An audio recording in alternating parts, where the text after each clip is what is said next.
হুজুরের মুখ থেকে আমরা খুব গুরুত্বপূর্ণ কথাগুলো আগে শুনে যাই।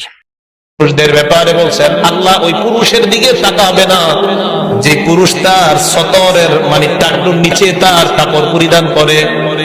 নবী বলেন মান জাররা সাওবাহু খুয়ালা, কোন ব্যক্তি যদি তার কাপড় পরিধান করে আর কাপড়টা যদি নিচের দিকে কোনো পুরুষ ফালায় দেয় অহংকার বশত, অহংকার করে টাকনুর নিচে। অনেক যুবকদেরকে দাঁড় করাইলে দেখবো প্যান্ট টাকনুর নিচে আছে না, টাকনুর নিচে যদি প্যান্ট থাকে, আল্লাহ নবী বলেন লাম ইয়ানজুরিল্লাহু ইলাইহি, আল্লাহ কিয়ামতের ময়দানে তার দিকে তাকাবেও না, আল্লাহ তার সাথে তার দিকে তাকাবে না।